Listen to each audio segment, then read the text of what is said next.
Buenos días, amada iglesia, amados hermanos. Dios les bendiga a todos ustedes. El día de hoy el Señor me bendice con la oportunidad de poder participar con ustedes de su palabra, de su enseñanza, de lo que Él, de la manera en que Él nos alimenta a través de su palabra. Y siempre es un gozo, siempre es una bendición poder participar de la palabra de Dios cuando es Dios mismo el que viene a ponerla en nuestro corazón, cuando viene a enseñarnos, cuando viene a darnos su luz, cuando viene a decirnos por dónde debemos caminar, cómo debemos andar, cómo debemos actuar. Es una bendición cuando viene Dios mismo a decirnos: a ver, dame tu mano, yo te llevo, yo te ayudo. Y bueno, el día de hoy, por su gracia, y Él nos permite estar aquí a un servidor, a mi familia. Estamos aquí acompañándoles y siendo bendecidos juntamente con ustedes por Dios y por su palabra. Como ustedes saben, el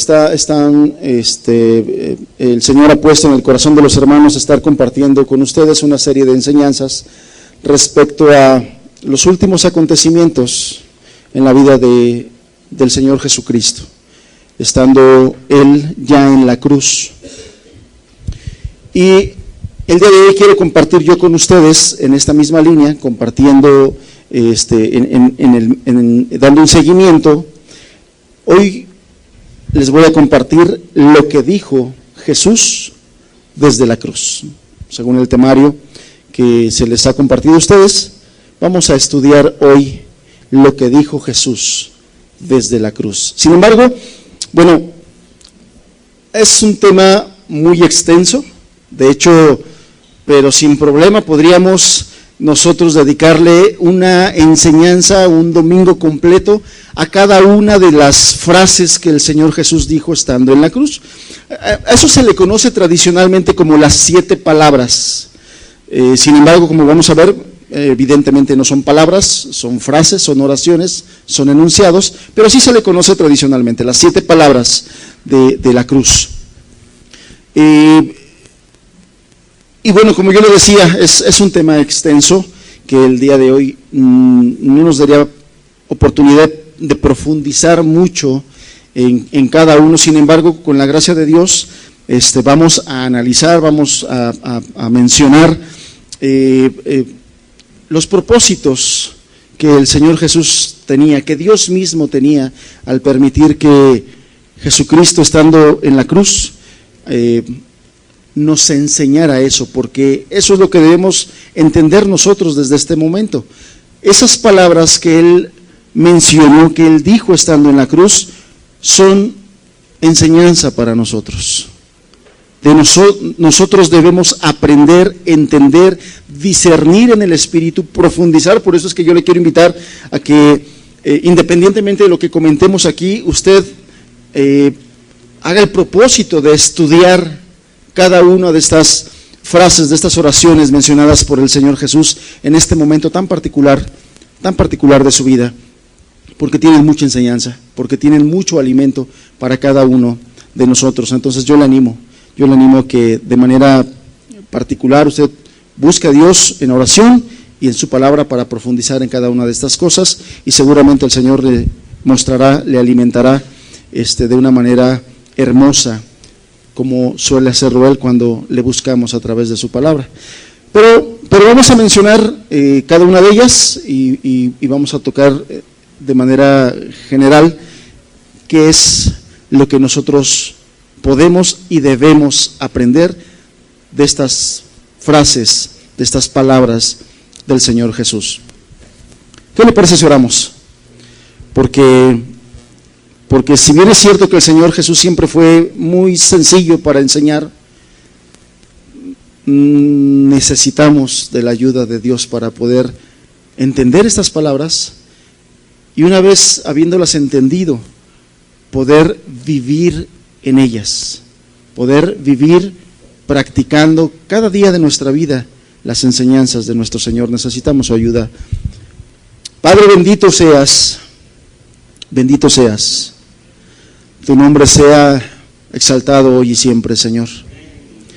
Tu nombre, que es gran nombre y es grande sobre las naciones, sea bendecido, sea alabado, sea adorado, sea exaltado, Señor.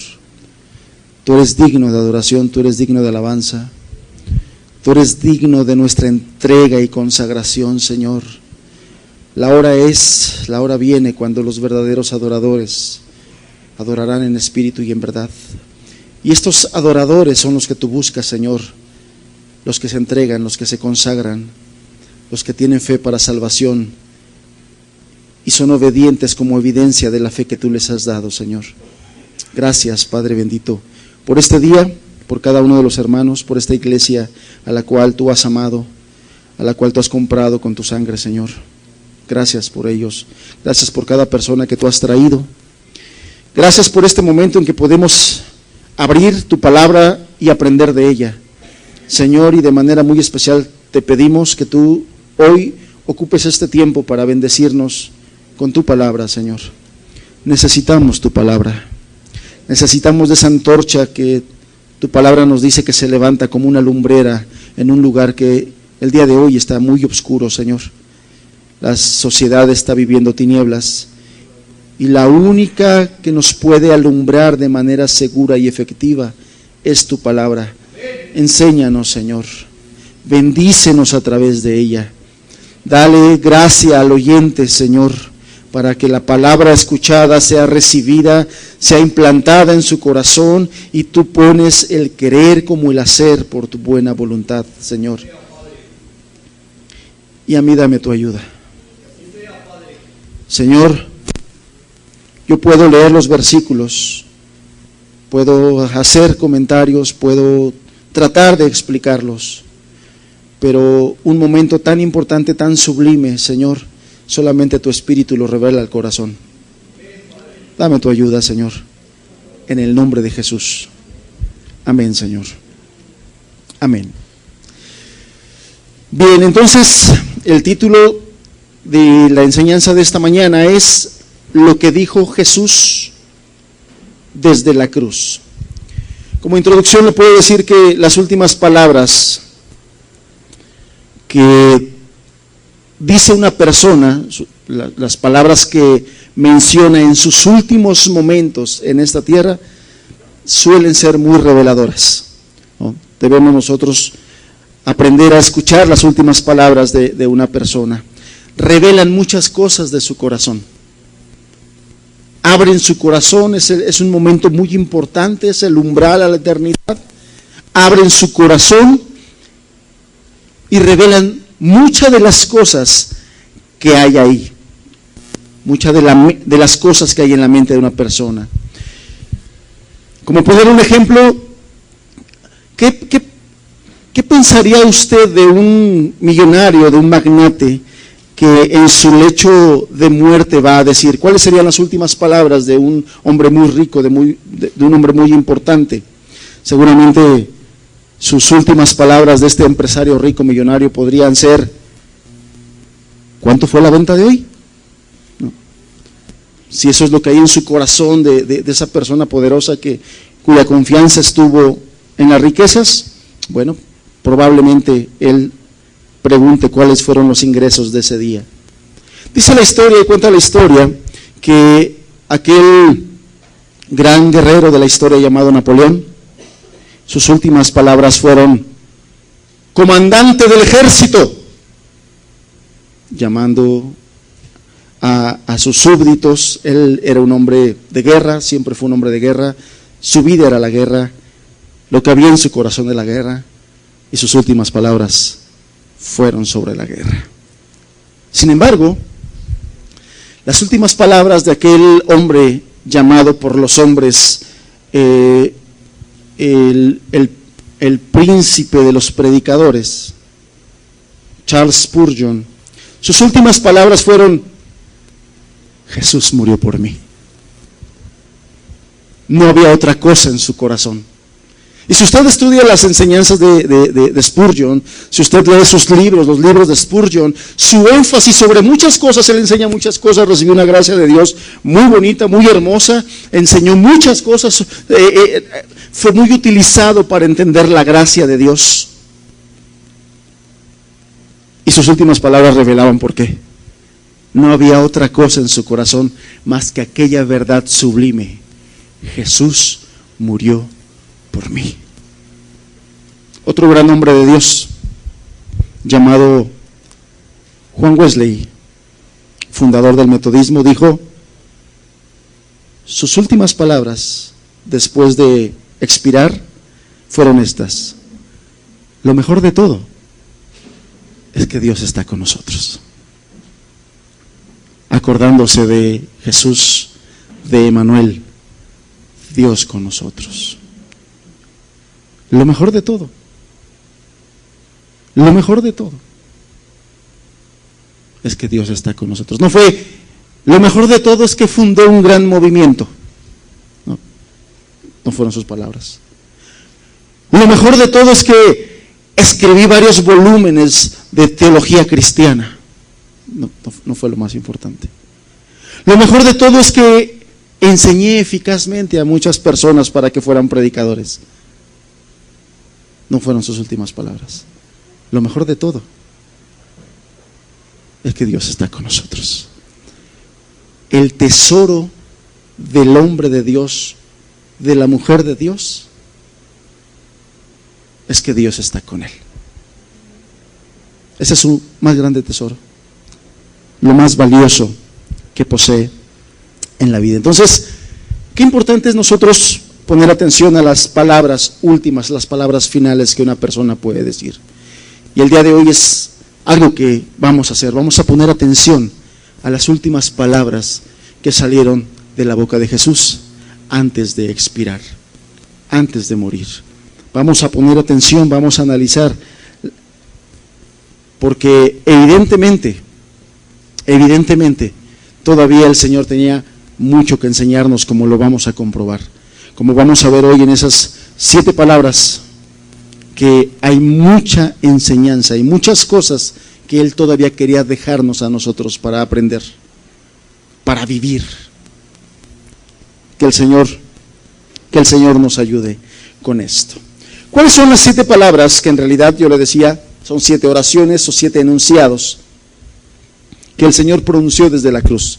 Se las voy a enumerar. Número 1, les voy a dar la lista y después vamos a ir analizando una por una. Si quiere anotar la cita que vamos a buscar una por una, Lucas 23:34, anótalo y ahorita lo vamos a revisar. Padre, perdónalos, porque no saben lo que hacen. Esa fue su primer frase de estas 7. Su primer frase fue: Padre, perdónalos, porque no saben lo que hacen. Número 2, de cierto te digo, hoy estarás conmigo en el paraíso. Su segunda frase, en Lucas 23:43. Número 3, mujer, he aquí tu hijo. Y después se dirigió al discípulo y le dijo: he aquí tu madre. Eso lo encontramos en Juan 19:27. Número 4, la frase central de estas 7: Dios mío, ¿por qué me has abandonado? ¿Por qué me has abandonado? Marcos 15, verso 34. Número 5, la frase más corta de estas 7, pero no por ello la menos importante: tengo sed. Tengo sed. Juan 19:28. Verso 6. Número 6. Consumado es. En Juan 19:30. Y por último, la última frase que el Señor mencionó antes de expirar Padre, en tus manos encomiendo mi espíritu. Lucas 23, verso 46. Entonces, como ya se mencionó, el Señor Jesús aún tenía mucho que decir. Y en estas frases, en estas palabras, están encerrado mucho más que 7 palabras, mucho más que 7 enunciados, pues el Señor quiso dejar un mensaje en cada una de estas frases. Y es importante para nosotros entender en nuestra mente, entender en nuestro corazón la importancia, el valor, el significado, el contenido de cada una de estas frases, porque yo le decía, es vasto, es amplio, es mucho, de tal forma que sin problema podríamos dedicarle una reunión a cada una de las frases, y por lo tanto nos la pasaríamos casi 2 meses hablando de esto mismo. Pero sin problema, nos pasamos casi 2 meses hablando de esto mismo. Una sola serie de las palabras últimas de Jesús. Porque es mucha la enseñanza, es mucho lo que el Espíritu Santo nos quiere revelar. Es mucho lo que Dios quiere que aprendamos y entendamos de estas frases.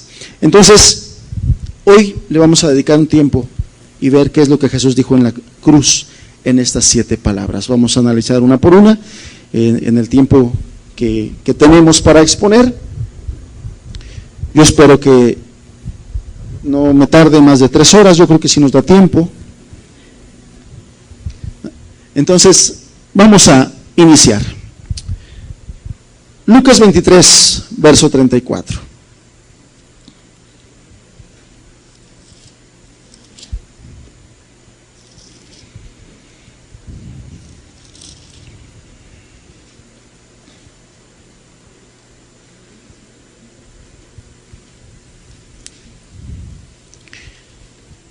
Lucas 23, verso 34. Y Jesús decía: Padre, perdónalos, porque no saben lo que hacen. Y repartieron entre sí sus vestidos y echaron suertes. Nos centramos en las palabras de Jesús. La primera frase, a partir de que el Señor ya estaba ahí colgado en el madero, en la cruz, su primera frase fue: Padre, perdónalos, porque no saben lo que hacen. Ahora, qué importante va a ser que hagamos el ejercicio y que nos esforcemos porque así como nosotros vamos a ir estudiando y vamos a ir hablando de cada una de estas cosas, siempre tengamos presente en nuestra mente el escenario, porque esto le da mucho valor a lo que vamos a estar aprendiendo. El Señor Jesús en este momento no estaba con sus discípulos participando plácidamente de la cena, participando plácidamente de una comida, o no estaba durmiendo en aquella barca, como en aquella ocasión se nos relata en los evangelios que el Señor Jesús dormía en la barca. No estaba descansando, no estaba durmiendo, no estaba comiendo, no estaba pasando plácidamente. Estaba en el momento más sombrío de su vida. Estaba en el momento más difícil de su vida. Como humano, porque Jesús es verdadero hombre y verdadero Dios. Como humano estaba en el momento más oscuro, en el momento más difícil de su humanidad, en un momento de mucho dolor, de mucho sufrimiento, porque no ha habido hombre, no ha habido humano en la tierra que haya podido expresar de una manera digna la manera en que el Señor Jesús padeció en todo ese tiempo, desde que fue apresado, desde que estuvo llorando y sudando gotas de sangre. Nadie ha podido expresar con la dignidad que se merece, nadie ha podido enseñar, ninguno de nosotros hemos podido tener la capacidad para poder describir como se merece ese momento tan importante, tan difícil que estaba viviendo el Señor Jesús. Podemos nosotros leer que sudaba grandes gotas de sangre y lo leemos fácil, pero qué difícil es imaginarlo. ¿Quién ha visto aquí a alguien sudar grandes gotas de sangre? Qué difícil es, por lo tanto, siquiera imaginarlo. Tratamos de imaginarlo. Tratamos de imaginar el dolor que había, el temor que había en la humanidad del Señor cuando leemos que Él clamaba al Padre y le decía: Padre, si es posible, haz que pase de mí esta copa. Lo leemos y tratamos de imaginar, y eso es lo único que logramos y alcanzamos. Tratamos de imaginar el grande dolor, temor que había en la humanidad del Hijo de Dios. Pero la realidad seguramente es mucho más allá. Por eso es que es importante que antes de que empecemos nosotros a hablar de estas cosas, nos esforcemos de tener presente y claro el momento, dónde estaba el Señor Jesús. Estudios, análisis médicos indican que para todo lo que había padecido el Hijo de Dios para ese momento, maltrato, violencia, golpes, pérdida de sangre, todas las consecuencias que venían por la pérdida de sangre, la fiebre, la deshidratación que había por la pérdida de sangre y por la fiebre, todo eso hacía del momento clavado en la cruz un momento terriblemente indecible, no podemos describirlo. De tal manera que cada palabra que salía de la boca del Hijo de Dios significaba un grande dolor para su humanidad, para su cuerpo, un grande dolor, porque Él, para poder respirar y poder exhalar y poder hablar, tenía que hacer movimientos que implicaban pues estar lastimando sus miembros traspasados por los enormes clavos. Algunos de ellos se cree por los estudios médicos que traspasaron partes muy sensibles, nervios inclusive, y según los médicos no hay cosa más dolorosa que lastimar un nervio. ¿Cuántos de aquí padecen de la ciática? Entienden lo que estoy diciendo, ¿verdad? No hay dolor más terrible que lastimar un nervio. Y los clavos que traspasaron al Señor Jesús lastimaron nervios, de tal manera que cuando Él hablaba tenía que incorporarse, tenía que jalar aire, y para jalar aire tenía que recargarse en sus miembros traspasados, y eso le implicaba un dolor. Entonces, qué importante es que tratemos de tener durante este tiempo en que vamos a estar describiendo cada una de sus palabras, tratar de entender el momento, tratar de ver a Jesús en ese lugar, porque no estaba sentado plácidamente, porque no estaba acostado en la playa, porque no estaba en un momento así, estaba en un momento muy difícil, muy complicado. Y a pesar de ese momento tan complicado, a pesar de que lo habían golpeado, a pesar de que lo habían cacheteado, a pesar de que le habían puesto una corona de espinas y le habían lastimado su cabeza, a pesar de que le habían destrozado la espalda, a pesar de que le habían destrozado algunos miembros de su cuerpo por los clavos, a pesar de que se estaban burlando, a pesar de que le estaban haciendo escarnio, a pesar de que lo habían maltratado y lo habían despreciado como lo hicieron, las primeras palabras del Señor Jesús fueron: perdónalos. Perdónalos. Porque no saben lo que hacen. Y a lo mejor muchos de nosotros que conocemos doctrina decimos: pero ¿cómo es que no saben lo que hacen? ¿Cómo es que no saben que están matando a un hombre? ¿Cómo es que no saben que están matando al Hijo de Dios? Evidentemente no creían que Él era el Hijo de Dios. Ellos no creían que era el Hijo de Dios. Por eso Jesús trataba de abogar por ellos ante su Padre. No saben lo que hacen, porque no creían que Él era el Hijo de Dios. No creyeron en Él, porque rechazaron la luz. Y evidentemente no creían y no sabían lo que hacían. Y el Señor Jesús, en su momento más cruel, en un momento muy propicio para clamar venganza, ¿sí o no? ¿Por qué me pegas? ¿Por cuál de mis buenas obras me están matando? ¿Por cuál de todas las cosas en las que ayudé, en las que traje bendición a personas y a familias durante todo este tiempo, por cuál de esas cosas me están matando, me están maltratando? ¿Por cuál de esas cosas? Un momento en el que seguramente usted y yo, en nuestra humanidad, diríamos: espérame, no me voy a dejar. No me voy a dejar. En un momento en el que el Señor Jesús pudo decir, Padre, 5 rayos nada más, échales, ya, no más 5. Para que aprendan lo que están haciendo y para que entiendan lo que están haciendo. Un momento en que pudo haber pedido ayuda al Padre y decir, defiéndeme, sálvame.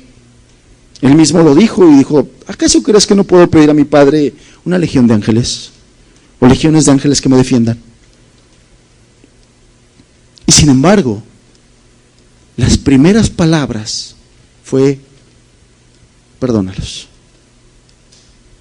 Perdónalos porque no saben lo que hacen. Y eso no es lo más sorprendente. Lo más sorprendente es que la conjugación del verbo que encontramos en esta frase nos indica que nuestro Señor no solamente dijo una sola vez esta frase, sino que en realidad Él estuvo repitiéndolo constantemente. Cuando clavaban el primer clavo, seguramente dijo, Padre, perdónalos. Cuando lo injuriaban, seguramente el Señor dijo, Padre, perdónalos. Cuando lo traspasaron, seguramente Él dijo, Padre, perdónalos. Cuando se repartieron sus vestidos, seguramente dijo, Padre, perdónalos. Esto es lo que indica el verbo, que lo estuvo repitiendo varias veces. Estuvo intercediendo por sus enemigos. Estuvo intercediendo mientras los soldados lo clavaban en la cruz, Él oraba. Mientras lo levantaban en la cruz y lo colocaron en el lugar, el Señor oraba, perdónalos. Mientras Él colgaba de ahí con ese tremendo dolor entre el cielo y la tierra y oía a la gente religiosa burlarse de Él, Jesús oraba repitiendo, Padre, perdónalos. Intercedía por sus enemigos. Estaba intercediendo por sus enemigos. ¿Y sabe cuál es la enseñanza que a nosotros se nos deja? Cuando nosotros leemos en la Escritura que Él oraba estas cosas, pidiendo, intercediendo, tratando de abogar por sus verdugos, tratando de abogar por las personas que lo maltrataron, cuando Jesús oraba esto a nosotros nos enseñaba, perdona a tus enemigos. Perdona a tus enemigos. Yo no sé si alguna vez lo he considerado, de hecho yo, siendo sinceros, no había considerado que cuando el Señor Jesús oró, Padre, perdónalos porque no saben lo que hacen, y que estaba intercediendo por los que lo estaban matando, por los que lo habían maltratado, por los que lo habían condenado, por los que lo habían juzgado, por los que se habían burlado y se estaban burlando.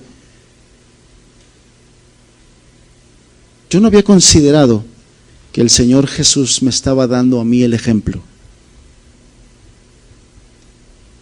de cómo se debe perdonar a los que abusan de nosotros injustamente, a los que son injustos con nosotros. Nos estaba dando un poderoso ejemplo. Perdona a tus enemigos cuando abusen de ti y te causen un terrible dolor. Nosotros debemos estar dispuestos a perdonar. Una poderosa enseñanza sobre el perdón nos estaba dando el Señor Jesús aquí. ¿A quién de nosotros nos han tratado? ¿Quién de nosotros ha tenido personas en su vida que nos han tratado como esas personas trataron al Hijo de Dios? Con tanta alevosía, con tanta hazaña, con tanto odio. Porque eso es lo que sonaba cuando el pueblo se levantó a decirle, ¡mátalo!, le gritaban a Pilato. ¡Crucifícalo! Con odio, como si el Señor Jesús, el tiempo que estuvo en su ministerio entre ese pueblo, hubiera estado cada día haciéndoles mal y mal y mal. Había un resentimiento en el corazón de ellos, había un odio, y sin embargo el Señor Jesús dijo, perdónalos, Señor, porque no saben lo que hacen. Entonces nosotros vemos en esta primer palabra algo poderoso. Aprende a perdonar a los que han abusado de ti. Aprende a perdonar a los que se han aprovechado de ti. Aprende a perdonar a los que te han hecho daño, a los que te han lastimado. Aprende a perdonar.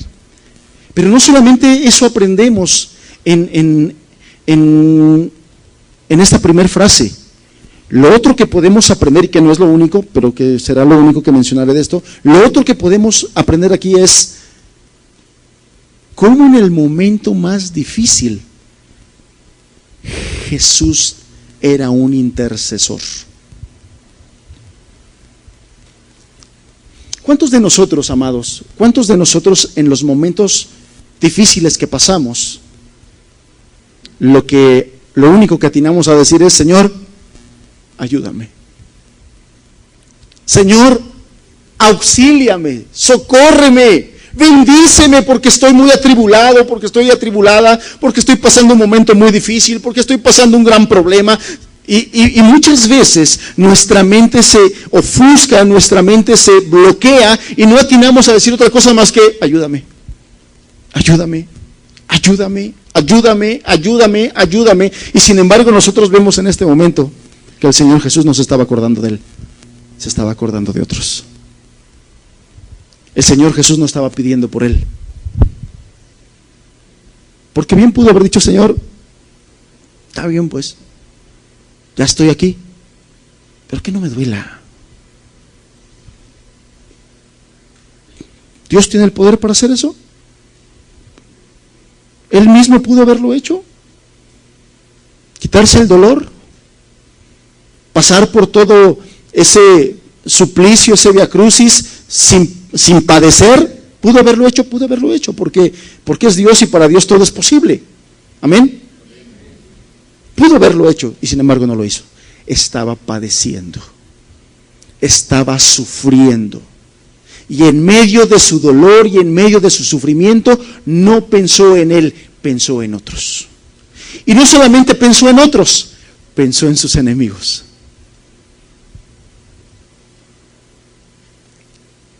¿Sabes que para Dios el hecho de que pudiendo hacer mal, pudiendo vengarte, decidas hacer el bien, tiene mucha virtud? Porque ¿qué bien hacéis si amáis a los que os aman? ¿Acaso no hacen eso los hombres que no conocen a Dios? Los hombres que no conocen a Dios aman a los que les aman, eso es natural. ¿Qué de bien haces? ¿Qué de más haces tú si amas a los que te aman? Pero si amas a tus enemigos, ciertamente esto tiene virtud delante de Dios. Y a nosotros los cristianos, hermanos, el Señor nos quiere llevar hacia adelante. No a vivir como viven los que no conocen a Dios. Que no solamente sepamos amar a los que nos aman, sino que sepamos amar a los que no nos aman y a los que nos aborrecen, como Él nos estaba dando el ejemplo, amando a los que le aborrecían. Entonces, qué claro vemos en esta palabra que en el momento de su sufrimiento, Él no intercede por él, intercede por otros. Se olvidó de sí mismo y se acordó de otros. Él sabía que estas personas necesitaban más de la ayuda de Dios que Él mismo, y pidió por ellos. Bien, entonces, ¿qué momento donde legítimamente Él pudo pensar en él y acordarse de él y pedir por él, y sin embargo no lo hizo así? Siempre se acordó de otros, siempre hizo y vio porque les fuera bien a otros.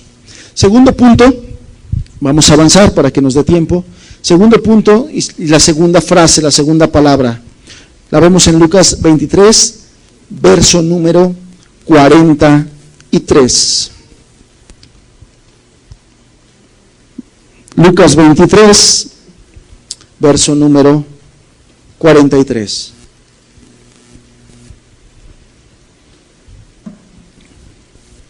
Entonces Jesús le dijo: de cierto te digo que hoy estarás conmigo en el paraíso. Si usted no conoce el contexto, yo espero que sí, y creo que la mayoría lo conoce, pero vamos a leerlo para que podamos entender otra vez el valor y el poder de estas palabras. Teniendo primeramente en cuenta el panorama, el escenario, recuérdelo, tráigalo a su mente. El Hijo de Dios, habiendo padecido todo un día de violencia, de maltratos, terriblemente herido, desangrado y desgastado, colgado en una cruz, dice, vamos a leer desde el verso 39. Y uno de los malhechores que estaban colgados le injuriaba, diciendo, si tú eres el Cristo, sálvate a ti mismo y a nosotros. Respondiendo el otro, le reprendió, diciendo, ¿ni aún temes tú a Dios, estando en la misma condenación? Nosotros, a la verdad, justamente padecemos porque recibimos lo que merecieron nuestros hechos, mas ningún mal hizo. Y dijo a Jesús, acuérdate de mí cuando vengas en tu reino. Entonces Jesús le dijo, de cierto te digo que hoy estarás conmigo en el paraíso.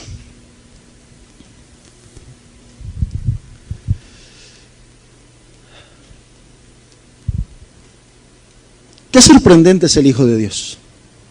Es maravilloso conocerlo, maravilloso entenderlo.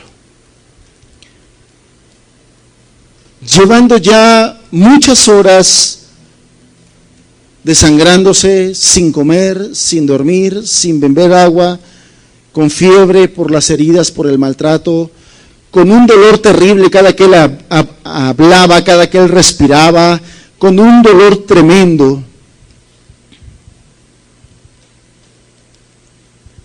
No se rehusó a bendecir un alma necesitada. No se rehusó a bendecir un alma necesitada. Dios es soberano y Dios es muy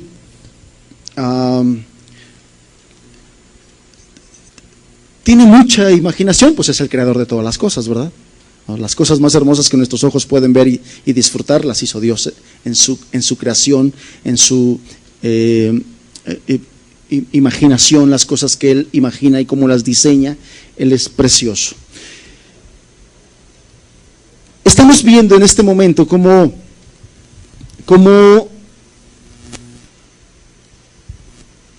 una persona estaba siendo tratada por Dios. Y a lo mejor en la mente de muchos de nosotros decimos, pero no se arrepintió, pero no se puso a llorar diciéndole, Señor, perdóname porque he hecho muchos pecados y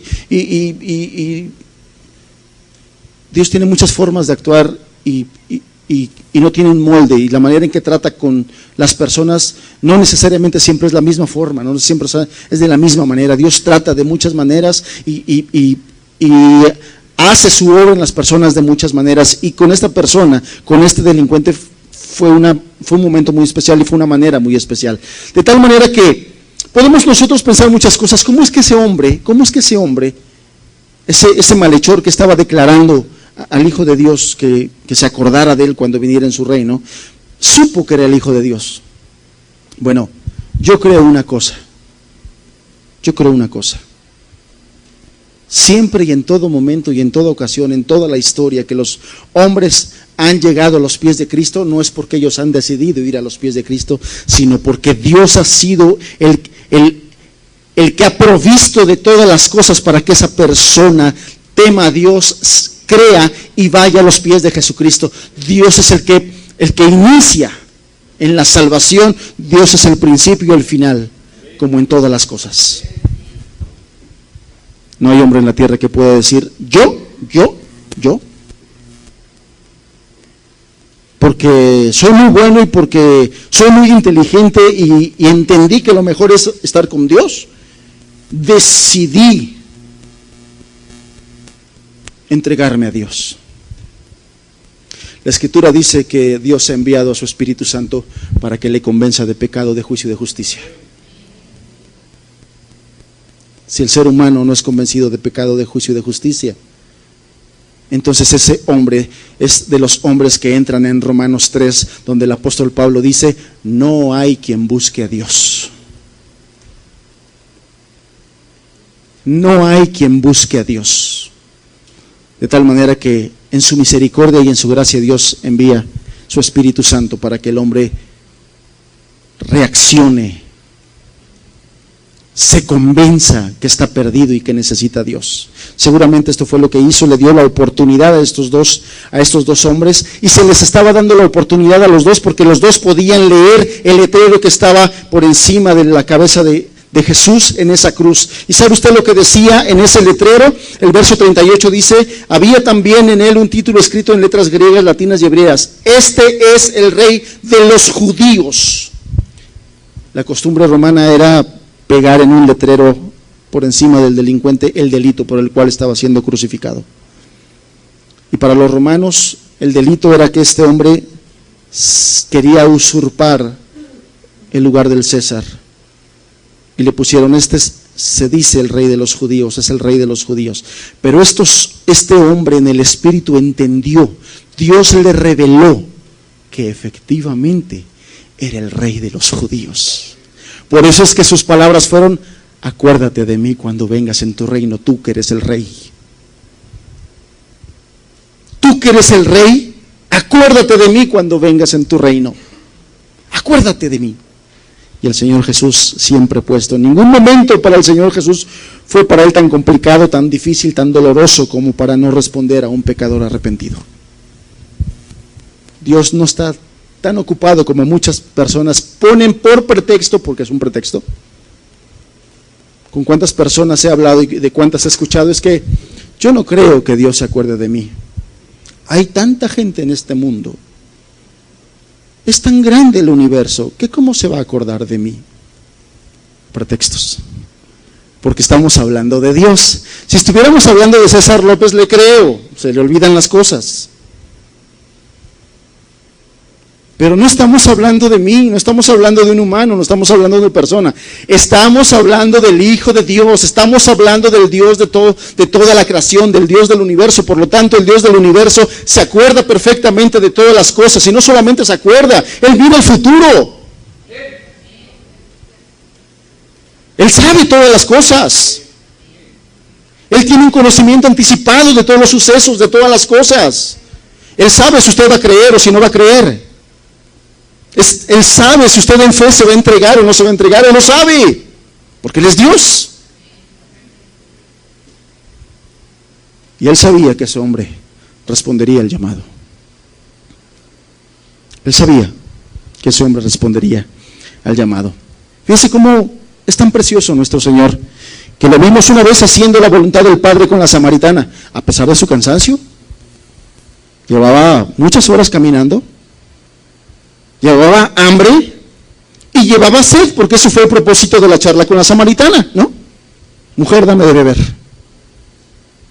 Esa fue la charla, ese fue el medio que el Señor Jesús ocupó para acercarse a una mujer necesitada. Mujer, dame de beber. Si tú me das de beber de esa agua, yo te daré del agua que salta para vida eterna, y nunca más volverás a tener sed. Y si ahí nos asombraba, a mí me asombra leer a un Jesús cansado, con hambre y sediento, pero con mucha hambre más de hacer la voluntad del Padre. Y aquí no fue la excepción. Y no solamente estaba cansado, hambriento y sediento, estaba malherido, moribundo. Y sin embargo,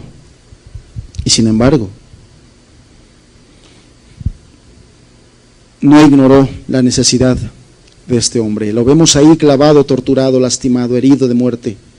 Pero vemos al Salvador atendiendo a un pecador que se estaba arrepintiendo y creyendo en Él. ¿Qué aprendemos de estas palabras? Bueno, vemos el carácter de Jesús compasivo, siempre dispuesto a hacer la voluntad de su Padre. ¿Somos tú y yo así, hermano? siempre dispuesto a hacer la voluntad del Padre, a pesar de nuestras dificultades y de nuestros problemas.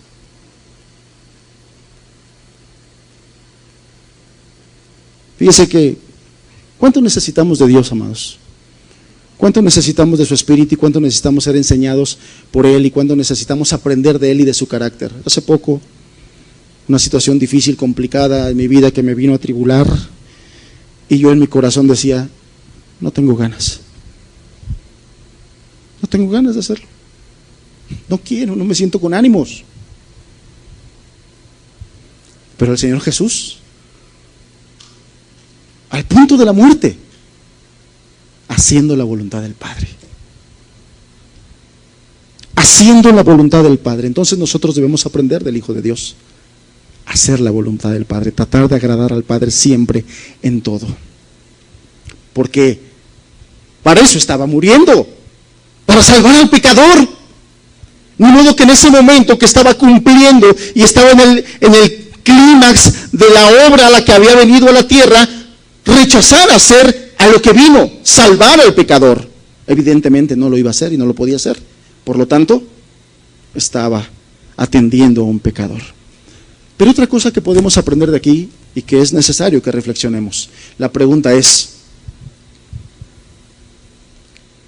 los que estamos aquí, ¿hemos confesado nuestros pecados como lo hizo ese hombre? Porque el Hijo de Dios vino a salvar lo que se ha perdido. Pero hay una demanda. Arrepentíos y creed. Esa es la demanda del Señor. Lo único que pide y espera de cada uno de nosotros, que te arrepientas de tus pecados y que creas en Él. Este hombre lo estaba haciendo. Este hombre era un hombre confeso de su maldad. Y además de confeso, convencido de su pecado, porque reprendió al otro, le dijo, ni aún temes a Dios. Luego a su mente vino Dios. Estaba influenciado por Dios. Ni aún temes a Dios estando tú al borde del infierno, es lo que le estaba diciendo. Nosotros, a la verdad, justamente padecemos porque recibimos lo que merecieron nuestros hechos. ¿Cómo se llama eso? Arrepentimiento. Estoy aquí con justa razón, me lo merezco por mis pecados. Soy un pecador, estoy recibiendo lo que merezco. Se llama arrepentimiento. Pero ningún mal hizo. Y se voltea a Jesús y le dijo, acuérdate de mí cuando vengas en tu reino. Por el Espíritu Santo le fue revelado que el Hijo de Dios, que el Rey del universo, estaba a un lado de él. Y le dijo, tú vas a regresar. Tú vas a regresar. Cuando eso suceda, acuérdate de mí. Soy pecador. Estoy muriendo por mis pecados. Es justo lo que me está pasando a mí. Pero tú eres el Hijo de Dios. Acuérdate de mí. Ten misericordia de mí. Ten misericordia de mí. ¿Y qué creen que sucedió? El rey respondió. El rey respondió. Jesús supo inmediatamente a quién le estaba hablando, a quién se estaba dirigiendo, y el rey respondió y le dijo, hoy estarás conmigo en el paraíso.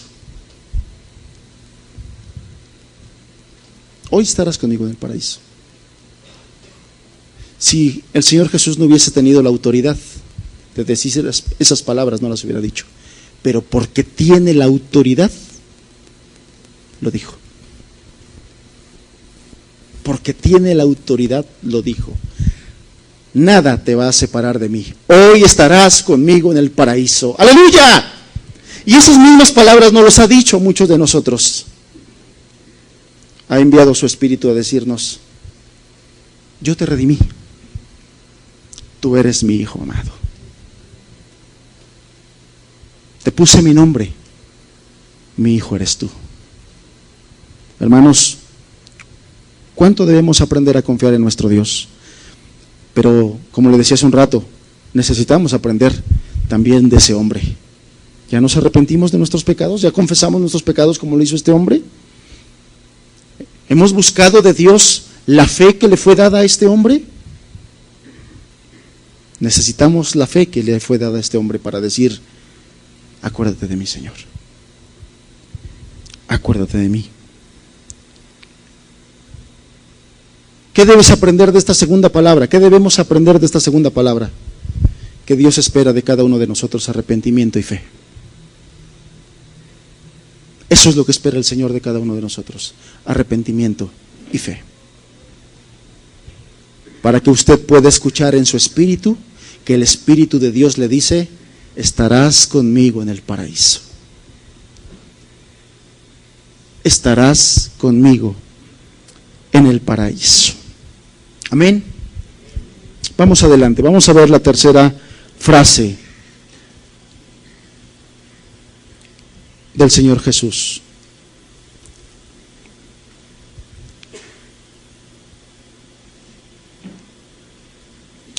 Juan, esta frase la captó Juan, Evangelio de Juan, capítulo 19.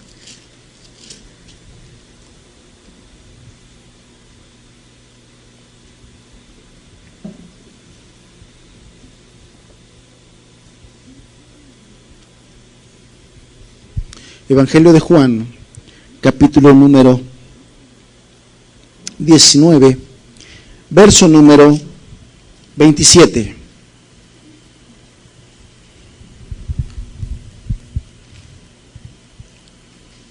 Vamos a leer desde el verso 25 hasta el verso 27. Dice: estaban junto a la cruz de Jesús su madre y la hermana de su madre, María, mujer de Cleofas, y María Magdalena. Cuando vio Jesús a su madre y al discípulo a quien él amaba, que estaba presente, dijo a su madre: mujer, he ahí tu hijo. Después dijo al discípulo: he ahí tu madre. Y desde aquella hora el discípulo la recibió en su casa. Qué fácil podemos nosotros pasar por alto cosas tan importantes que el Señor Jesús nos enseña. Y pudieron haber pasado muchas cosas. Dice que estaba cerca de la cruz, estaba María su madre, otras dos mujeres, y estaba el discípulo a quien amaba. Pudieron haber pasado muchas cosas. Él pudo haber dicho otras cosas, tocar otros temas, y sin embargo en ese momento tan importante, donde yo le decía en un principio, las cosas que se dicen en el último momento, antes de partir, antes de morir, son tan importantes y revelan mucho de lo que hay en el corazón. Revelan mucho, es una ventana enorme que se abre para poder ver qué es lo que hay en el corazón de aquella persona. Bueno, estas palabras que acabamos nosotros de leer aquí en el Evangelio de Juan revelan mucho de lo que hay en el corazón de Jesús. ¿Y sabe qué hay en el corazón de Jesús? La importancia del amor filial. La importancia del amor filial. Y bueno, eso es perfectamente y está perfectamente acorde a lo que la Biblia nos enseña en cuanto a la prioridad que debe tener la familia en la vida del cristiano.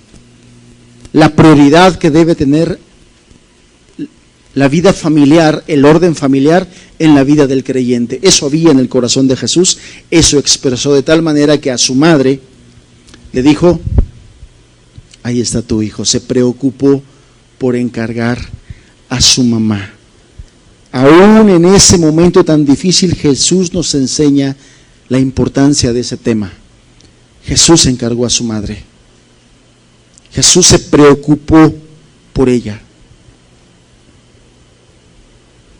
Ningún cristiano, ninguno que se dice cristiano, debe carecer de amor por su madre, por su padre, por sus hijos o por quienes son sus seres queridos. Ningún cristiano o ninguna persona puede llamarse cristiana si no hay ese verdadero amor e interés por su madre, por su padre, por sus hijos. Eso había en el corazón de Jesús y por eso lo expresó. La Biblia nos dice claramente cuál es la importancia que Dios le da a esos temas. De tal manera que en la columna vertebral, en su ley moral, perfectamente establecido está el mandamiento para los hijos de honrar, de amar a su padre y a su madre, porque es un mandamiento que tiene larga vida. Para que tengas larga vida, dice el Señor. Y vosotros, hijos, honra a tu padre y a tu madre, porque esto es justo delante de Dios. Esto es justo delante de Dios.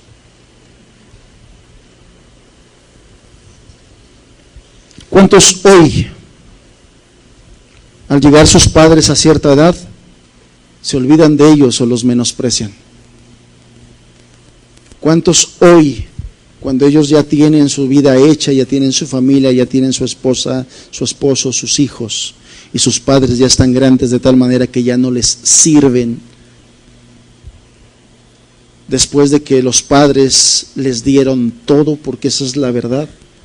La mayoría de los padres, en términos generales, muchas veces, aunque no sean cristianos, porque eso es algo que debes de entender, el mandamiento de honrar a tu padre y a tu madre no dice en ninguna parte y en ningún momento si son cristianos. Si son cristianos, honra a tu padre y a tu madre. Si no son cristianos, no dice así.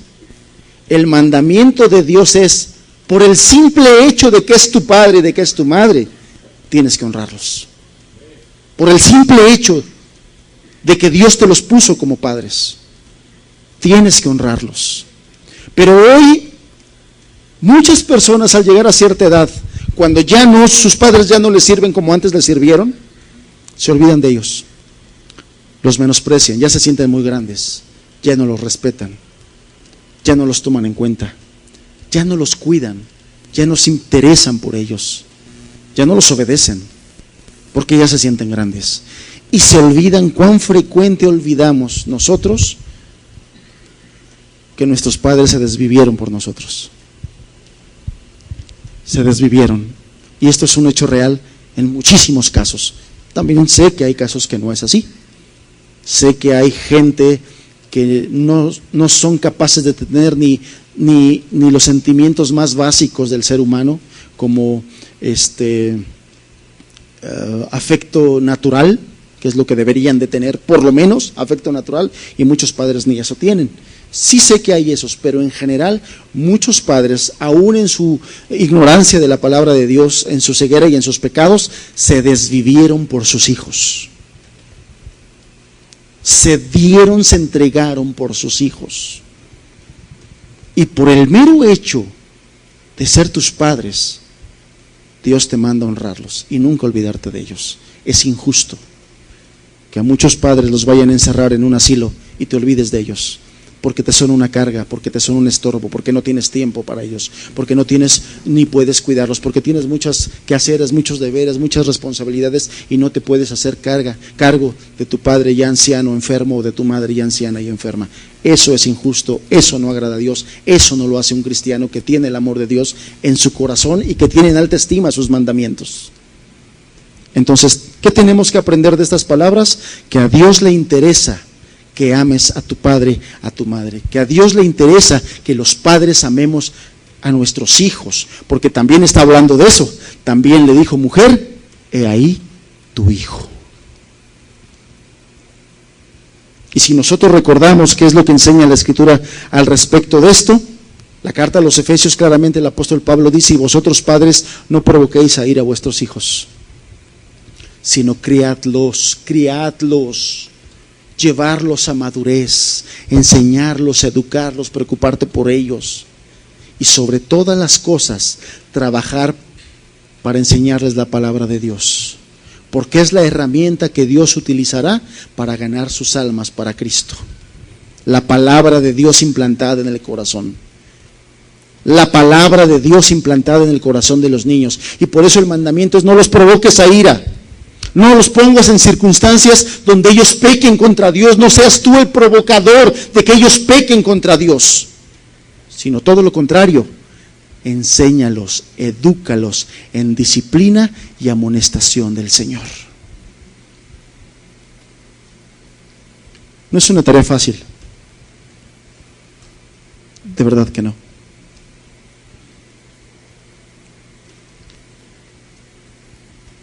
Pero hace poco el Señor me recordó algo. Tus hijos no van a ser salvos por lo que tú hayas hecho o por lo que dejes de hacer. La salvación es mía. Yo la doy. Y a mí me toca creerle a mi Dios. A mí me toca creerle a mi Dios. Pero tenemos un mandamiento: criarlos en disciplina y amonestación del Señor. Nosotros tenemos cosas que hacer. Nosotros debemos hacer todo esto. Entonces, ¿qué aprendemos nosotros de esta tercera frase, tercera palabra? Que a Dios le interesa la familia y que Dios quiere que tú te intereses en tu familia. Que no seas indiferente al mandato de Dios de criar a tus hijos en disciplina y amonestación. Aún en este momento tan crítico, el Señor no se le olvidó un asunto tan importante. No se le olvidó. Y habló de la familia. Punto número 4, frase número 4, Marcos capítulo 15.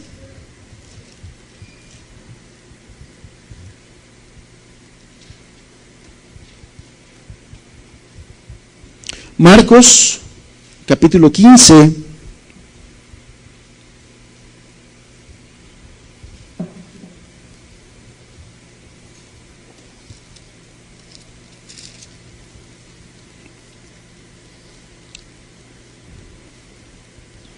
Verso 34.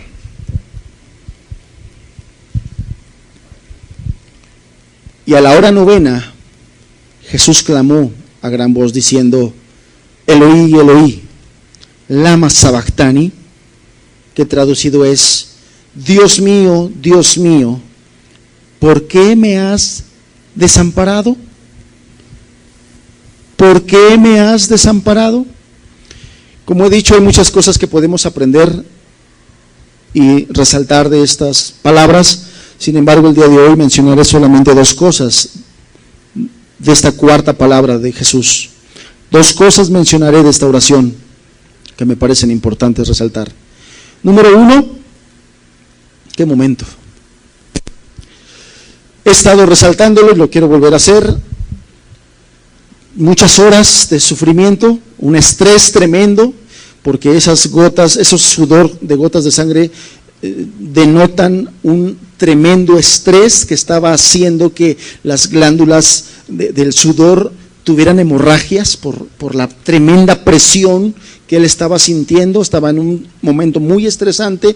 Después fue un momento muy doloroso por la tortura que vivió y que sufrió, y después estaba colgado en una cruz que le provocaba un tremendo dolor. Era una crisis tremenda lo que estaba viviendo el Hijo de Dios. Una crisis tremenda lo que estaba viviendo el Hijo de Dios. Para ese momento Judas lo había abandonado, ¿lo recuerda usted? Estaban en el momento de la cena.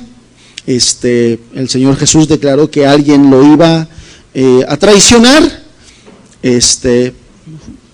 Después de un tiempo Judas se levanta y se va, lo abandona, y lo abandona para traicionarlo. Después de ello, después de que Judas lo traiciona, sus discípulos lo abandonan. ¿Recuerda eso? Recuerda que cuando llegó Judas, precisamente con aquella turba de gente, los discípulos se echaron a correr. Bueno, ni el abandono de Judas le afectó tanto al Hijo de Dios, ni el abandono de sus discípulos le afectó tanto al Hijo de Dios. No les afectó, lo soportó, lo toleró. Pero que su padre lo abandonara, no lo soportó. Que su padre lo abandonara, no lo soportó. Soportó todo lo demás. Soportó los maltratos, soportó ser clavado, soportó todo lo demás, pero no soportó ser abandonado por su padre. Y la pregunta es, bueno, ¿por qué abandonó el Padre a Jesús? Puede haber varias respuestas, pero creo que la más importante es esta: Dios abandonó a Jesús porque en ese momento Jesús fue hecho pecado por nosotros. En ese momento Jesús estaba llevando todas las impiedades, todas las maldades, todo el pecado de toda la humanidad, incluyendo sus pecados, incluyendo los míos. Jesús estaba lleno de maldad. De tal manera que la Biblia dice, no solamente dice que llevó nuestros pecados, sino que dice, se hizo pecado. Era tanto, nada más cuente los suyos, nada más yo cuento los míos. Los míos ya eran tantos y llevó la de tanta gente. Se hizo pecado. Por lo tanto, Dios, que es santo y que es muy puro, no podía estar cerca de él. Y lo abandonó.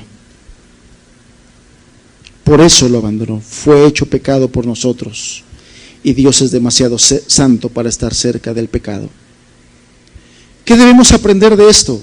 ¿Qué es lo que resalta y qué es lo que nosotros debemos tener muy claro y aprender de esta situación? Número 1, Dios no se complace en el pecado ni con el pecador. Dios no se complace con el pecado ni con el pecador. Ni a su Hijo mismo toleró eso. Lo tuvo que abandonar. Se tuvo que apartar. Señor, se tuvo que apartar. Porque Dios no tolera el pecado, ni se complace con el pecador. Dios no puede estar con usted ni respaldarlo cuando usted insiste en vivir la práctica y el deleite en la maldad. Dios no puede respaldarlo. Dios no se puede complacer con usted. Si usted insiste en vivir practicando la maldad y complaciéndose en ello, no puede ser. Dios es santo. Dios es santo. Por eso es que cuando Dios transforma a una persona, la Biblia dice que nace de nuevo, esa persona nace de nuevo. Dios le da un nuevo nacimiento, toda su naturaleza es transformada, porque Dios no puede vivir cerca del pecador. Y entonces a sus hijos Dios les da una nueva naturaleza que no se complace ya con el pecado. El verdadero cristiano no se complace con el pecado. El verdadero cristiano rechaza el pecado. El verdadero cristiano busca estar apartado del pecado. El verdadero cristiano, cuando llegase a pecar, porque es posible según la Escritura, hay la posibilidad, no el permiso, quiero aclararlo, no, el cristiano no tiene el permiso de pecar, pero sí tiene la posibilidad. Y cuando esta posibilidad ocurre, el cristiano verdadero no se deleita en eso. ¿Sabe qué hace? El cristiano verdadero sufre. Al cristiano verdadero le duele haber ofendido a Dios. Puede caer, pero no se puede complacer. Puede caer, pero no se puede deleitar, porque su naturaleza es contra eso. De tal manera que el Hijo de Dios va y se postra a Dios y le dice, perdóname y ayúdame a levantarme de esto. Entonces, Dios no puede respaldarlo si usted ama el pecado. Usted tiene que arrepentirse y creer en Jesucristo para que Dios lo perdone y lo libre y le dé ese poder para vivir apartado del pecado. Hemos de testificar, hermanos. Hemos de testificar, y lo que debemos testificar es el poder de Dios y la gracia que Dios derrama para vivir de manera diferente. Cuando nosotros prediquemos, cuando nosotros testifiquemos, nunca hablemos de lo que nosotros hacemos, siempre hablemos de hablar de lo que Dios ha hecho en nosotros. Porque ninguno de nosotros, ningún verdadero cristiano ha dejado el pecado por sus propias fuerzas. Ha sido la gracia de Dios que le ha bendecido y que le ha dirigido. Ha sido la gracia de Dios. Y por eso nosotros nos gloriamos, y por eso nosotros testificamos y predicamos y anunciamos que el Evangelio de Dios es poder para salvación. El Evangelio no es que usted cambie de religión. El Evangelio no es que usted empiece a seguir una interminable lista de reglas prohibitivas. No haga esto, no haga esto, no haga esto, no haga esto, no haga esto. El Evangelio es una nueva vida en Cristo Jesús. El Evangelio es poder para vivir en obediencia a Dios. El Evangelio no es lo que yo hago para Dios y para mi prójimo. El Evangelio es lo que Dios hizo por mí. Eso es el Evangelio. De tal manera que usted tiene que arrepentirse si usted sigue esclavo del pecado, entienda, en Dios hay poder. Dios le puede liberar. Dios la puede hacer diferente. Dios le da la gracia para vivir diferente, para vivir esa vida nueva. Dios le da la gracia y el poder para hacer esto. Solo una cosa, arrepiéntase y cree en Jesucristo. Aférrese a Él. Y esta es la segunda parte que quiero resaltar de este enunciado. Cuando vemos aquí que Jesús repite, Dios mío, Dios mío, podemos imaginarnos a Jesús agarrando a su Padre con las dos manos, aferrándose a Él. Era un momento difícil, era un momento de mucha necesidad. Él estaba muy necesitado de su Padre, de la ayuda, del consuelo. Estaba muy necesitado. Por lo tanto, Él se aferró a Dios. Él se aferró a Dios y por eso clama 2 veces, Dios mío, ¿por qué me has desamparado? No puedo soportar verse apartado de su Padre. Y se aferra. Todo lo demás, lo que le sucedió, todo lo anterior, le causa poca pena. Casi nada, lo soporta, lo tolera, en comparación con la angustia de verse apartado de Dios. En comparación de verse apartado de Dios. Entonces, ¿qué tenemos que aprender nosotros? Aprendamos a aferrarnos a Dios. En el mundo tendréis aflicción. Y cada vez que vivimos nuestro cristianismo en este mundo, entendemos estas palabras del Señor Jesús. ¿Sí o no, hermanos? En el mundo tendréis aflicción. ¿Hay algún hermano que aquí no tenga aflicción? Estoy seguro que de una o de otra manera, en una área, en otra área. Estoy seguro que en un momento el Señor te da un tiempo de paz, un tiempo de reposo, un tiempo de descanso, pero de repente las olas se vuelven a levantar. Aprendamos a aferrarnos a Dios. Me encantó el último canto que cantamos. La barca se desgasta. La polilla viene a nuestra mente y nos quiere carcomer. No nos quiere dejar llegar. Pero Dios es nuestra fuerza y nuestro ayudador. Pero tenemos que aprender a aferrarnos. Muchas veces Dios permite situaciones en nuestra vida porque no sabemos depender de Él. Y lo que quiere Dios que nosotros aprendamos es que aprendamos a depender de Él en fe, hermanos. El cristianismo implica y conlleva a vivir al borde de la fe. Al borde del precipicio de la fe, donde ya no tengamos más alternativas, donde ya no tengamos más varas cascadas en cual querernos apoyar, en donde nada más sea nuestro sustento, nuestro ayudador. La fe conlleva en sí misma un riesgo, hermanos, y a veces no queremos llevar ese riesgo, a veces no queremos vivir ese riesgo. La fe conlleva un riesgo, pero siempre Dios estará con nosotros en medio de ese riesgo. La fe de Daniel le implicó, lo he compartido con los hermanos recientemente, me ha impactado eso. La fe de Daniel le implicó caer en el pozo de los leones. ¿Su fe llevaba un riesgo? Sí. ¿Pero Dios lo dejó? No. Abraham creyó a Dios y le fue contado por justicia. Pero Abraham pasó muchas dificultades por haberle creído a Dios.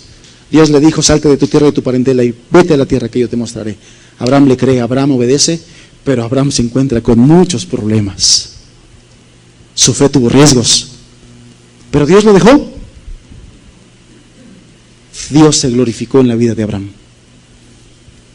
Dios se glorificó en la vida de Abraham. Entonces debemos aprender a aferrarnos a Dios, a agarrarnos, aprender a aferrarnos, a clamar a Dios por su misericordia y por su ayuda bondadosa. Debemos aprender a hacer eso, hermanos.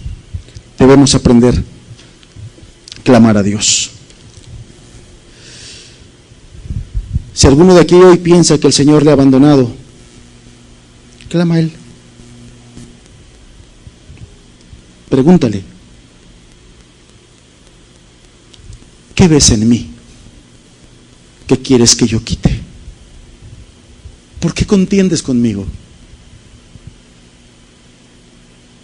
¿En qué me quieres tratar que no te gusta de mi carácter? Qué bueno es eso, amados. porque a veces nos conformamos. Dios es bueno, Dios viene, Dios nos salva, pero después de que nos salva, Él quiere seguir el paso siguiente. ¿Y sabe usted cuál es el paso siguiente después de la salvación? El paso siguiente después de la salvación se llama santificación. Irlo formando a la imagen de Jesucristo. Eso se llama santificación. Pero ¿sabe qué sucede? Muchos cristianos no queremos que Dios nos santifique, queremos seguir siendo iguales. Queremos seguir con nuestro propio carácter, con nuestro mismo carácter. Enojón, molesto, medio rebelde, medio gruñón, medio... Pues así soy. Así los del rancho así somos. Sí, pero Dios no se glorifica en eso. Aunque los del rancho así sean. Los del pueblo de Dios no pueden ser así. Y Dios quiere tratarnos. Y Dios quiere cambiarnos. Y nosotros debemos dejar cambiarnos. Entonces, si usted piensa que Dios le ha abandonado, qué bueno es que usted pregunte a Dios: ¿qué buscas de mí? ¿Qué esperas de mí? Hazme entender y ayúdame. Punto número 5, y me apuro porque se nos va el tiempo. Juan 19, verso 28.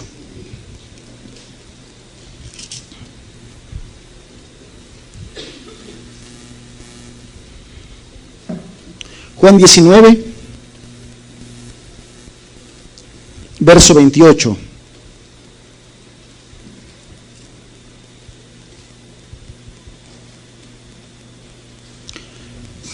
Después de esto, sabiendo Jesús que ya todo estaba consumado, dijo: para que la escritura se cumpliese, tengo sed. Para que la escritura se cumpliese, tengo sed. Y efectivamente, el Antiguo Testamento registra esta profecía sobre el Hijo de Dios. Pero qué interesante es, el Espíritu Santo que redactó esto, que inspiró esto, más bien que inspiró esto, lo pudo haber dejado así.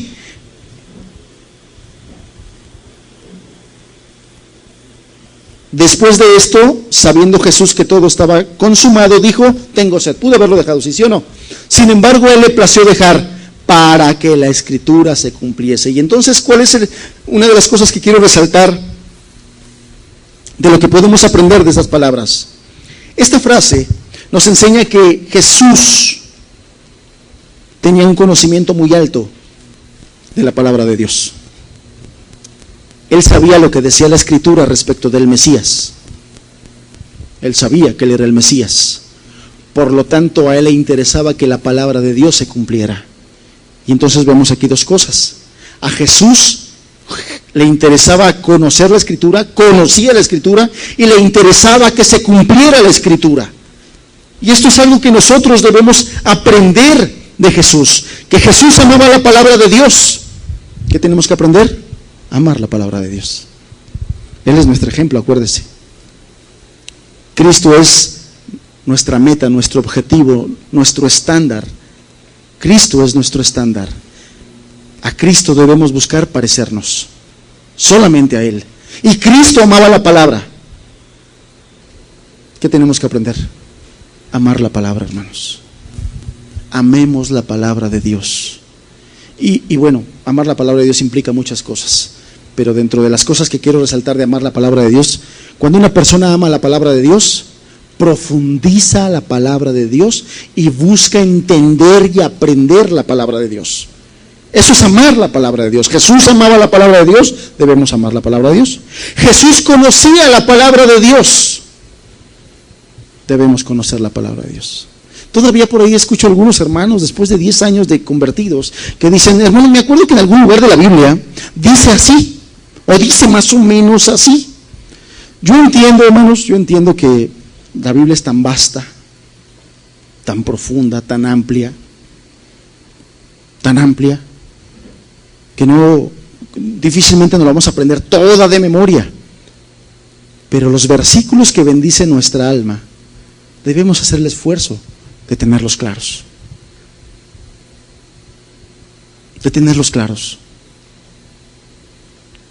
Porque Jesús conocía la Escritura.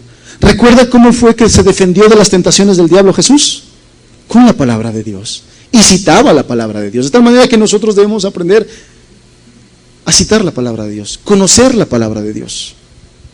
Y si no la estudiamos, si no profundizamos, difícilmente. Ahora, los que están batallando con sus pecados, los que están batallando con su arrepentimiento, los que después de mucho tiempo no se han entregado a Dios, yo le quiero recordar una cosa. Le quiero decir una cosa para que se anime.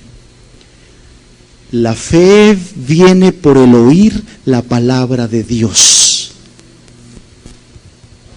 Si usted llena su oído y su corazón de la palabra de Dios, Dios usará esa semilla en su corazón para darle fe, para que crea para salvación. Llénese de la palabra de Dios. Pero hermanos, que no entiendo. Esfuércese, pídale a Dios y Dios le ayudará a entender. Dedíquele tiempo, porque no entiendo, pero además pues no la leo, o cuando la leo ya cuando me estoy durmiendo y estoy cabeceando. Pues aunque usted tenga los ojos abiertos, su cerebro ya está bien cansado, ya no retiene nada. Entonces, Jesús conocía la palabra de Dios, debemos conocer la palabra de Dios. Jesús obedecía la palabra de Dios. Mi comida es que haga la voluntad de mi Padre, decía él, ¿no? Obediencia. ¿Sabe usted cuál es la mayor evidencia de que una persona tiene la fe bíblica, la fe genuina, la fe verdadera, la fe salvífica? Que me sé versículos de memoria, eso es bueno, pero no. Que no falto a los domingos, eso es bueno, pero no. Que las alabanzas me gustan harto, eso es bueno, pero no. Que traigo a mis hijos a la escuelita dominical, eso es muy bueno, pero tampoco. La evidencia de que una persona tiene la verdadera fe es la obediencia. Que profetizo, eso es bueno y bendice cuando es del Espíritu, pero no. La obediencia. Cuando una persona tiene la verdadera fe le ayuda a obedecer. Por lo tanto, no me malinterpreten, no estoy hablando de salvación por obras, estoy hablando de evidencia de salvación. Eso es lo que estoy diciendo. Jesús hacía que la palabra de Dios se cumpliera en su vida. Nosotros tenemos que buscar la gracia de Dios y los propósitos de Dios para que la palabra de Dios se cumpla en nuestra vida. Y debemos creerla, hermanos. Y debemos creerla, porque Dios ha dejado todos los medios y todos los recursos para que Dios se glorifique en nuestra vida. Cuando no es así, algo está fallando en nosotros. Algo está fallando en nosotros. Punto número 6, Juan 19, verso 30. Dice, cuando Jesús hubo tomado el vinagre, dijo, consumado es. Y habiendo inclinado la cabeza, entregó el Espíritu. Consumado es. ¿Qué es lo que quiere decir esta palabra y esta expresión? ¿Qué estaba diciendo el Señor Jesús? Lo que estaba diciendo el Señor Jesús en esta expresión es, Padre, lo que me mandaste que viniera a hacer, ya se hizo. Eso es, en otras palabras, lo que estaba diciendo el Hijo de Dios aquí. Padre, lo que me mandaste que viniera a hacer, que fuera a dar mi vida para salvación de muchos, ya está hecho. He obedecido y he cumplido la encomienda. Eso significa, ya está hecho, ya se hizo, ya se cumplió, ya. Eso es lo que estaba diciendo aquí el Hijo de Dios. Que nosotros debemos aprender de esto. Esta frase nos enseña la obediencia perfecta. Debemos entender, amados, que la gracia de Dios no nos excluye de obedecer. Y es que muchas veces hay una confusión entre la salvación por gracia y no por obras en cuanto a obedecer o no obedecer. Mucha gente confunde la gracia de Dios en que, bueno, yo ya no tengo que hacer nada, absolutamente nada. Y no es así. La Biblia no enseña eso. La Biblia no es una licencia para que usted haga lo que usted quiera y reciba vida eterna. Eso no es la gracia. La gracia es poder de Dios para obedecer. Eso es la gracia de Dios. Debemos apegarnos al mandamiento para obedecer. Como lo dije, no confiando en la ley y en las obras para salvación, sino como una expresión y fruto de esta. La obediencia es fruto de salvación. La obediencia es fruto de la fe. Entonces, tenemos que entender, así como el Señor Jesús no paró hasta que la encomienda que le fue dada estuviera hecha, nosotros de la misma manera, hermanos, no paremos hasta que el propósito de Dios en nuestra vida esté hecho. Confiando siempre en Dios, siempre nosotros confiando en que Él tiene un propósito y va a cumplirlo. Esforcémonos en la gracia, así le dijo el apóstol Pablo a su hijo Timoteo, o a su discípulo Timoteo. Hijo mío Timoteo, esfuérzate en la gracia que es en Cristo Jesús. En otras palabras, haz tu parte, el Señor hace la suya. La gracia no es, tú ya no hagas nada, el Señor hace todo. Muchos confunden eso.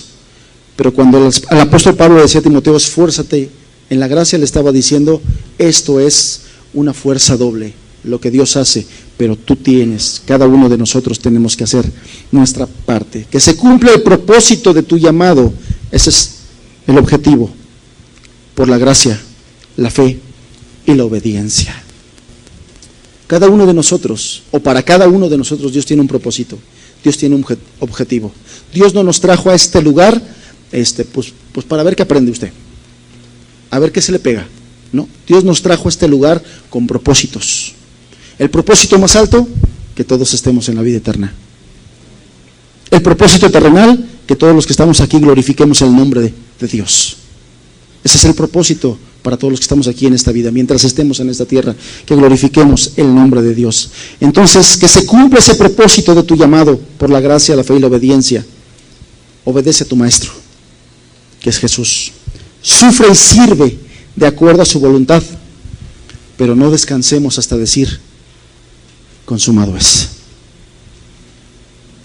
Hermanos, con nuestros hijos, no paremos ni desfallezcamos, a pesar de las circunstancias y lo que ven nuestros ojos.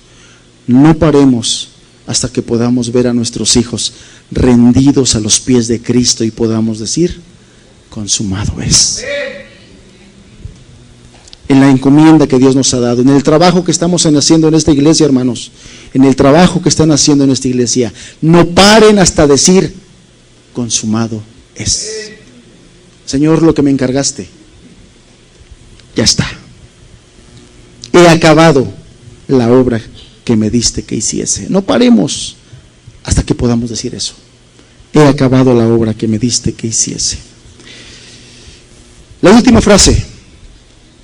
La frase número 7, Lucas 23, verso 46.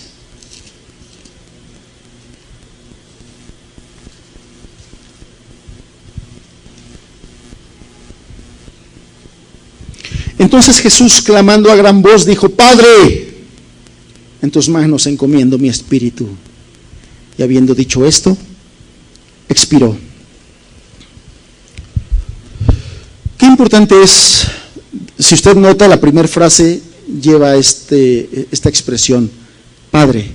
La última frase lleva esta expresión, Padre. Algo Jesús tiene muy claro. Dios es mi Padre.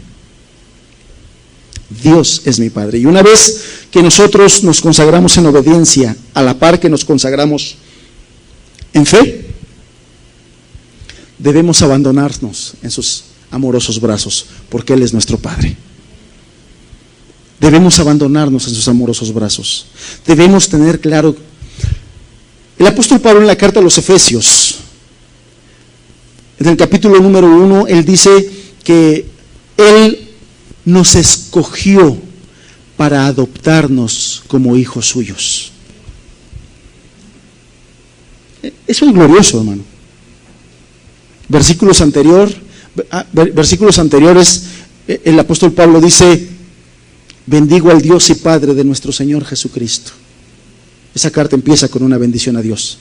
Y lo podemos leer muy simple, pero ¿sabe por qué inicia el apóstol Pablo así? Bendigo al Dios y Padre de nuestro Señor Jesucristo, porque lo que viene después diciendo es glorioso, hermanos. Es glorioso.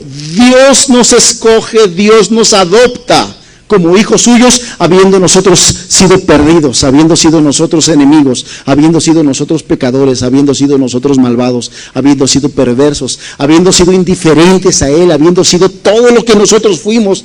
Él nos adopta hijos suyos. Y esta verdad tiene un tremendo poder cuando nosotros lo entendemos, hermanos. Tener la convicción por el Espíritu Santo de que hemos sido recibidos como hijos suyos tiene poder. Ya no soy cualquiera.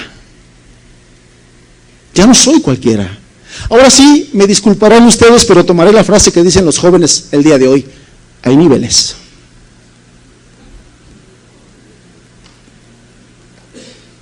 Sigo siendo terrenal.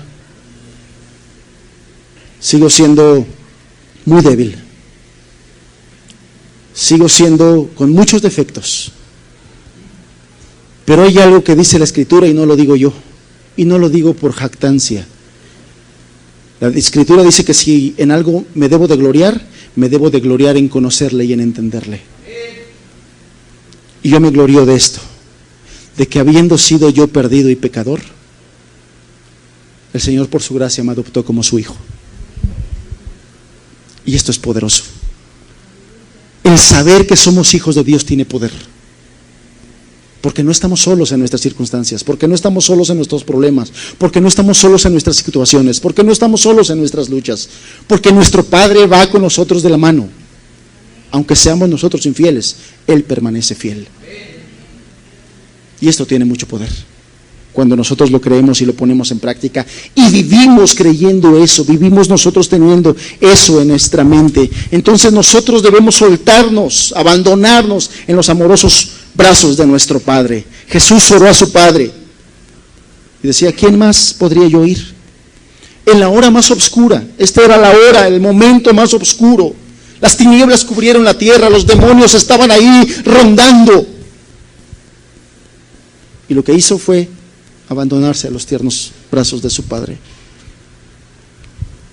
Sus palabras fueron, verso 46, Padre, en tus manos encomiendo mi espíritu. Los que somos hijos de Dios debemos aprender. Dice el Salmo 73, verso 25, no lo busque, anótelo. ¿A quién tengo en los cielos sino a ti? ¿A quién tengo en los cielos sino a ti? Jesús encomendó su espíritu creyendo que su Padre le escucharía.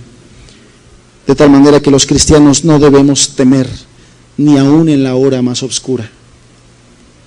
Aunque ande en valle de sombra y de muerte, no temeré mal alguno.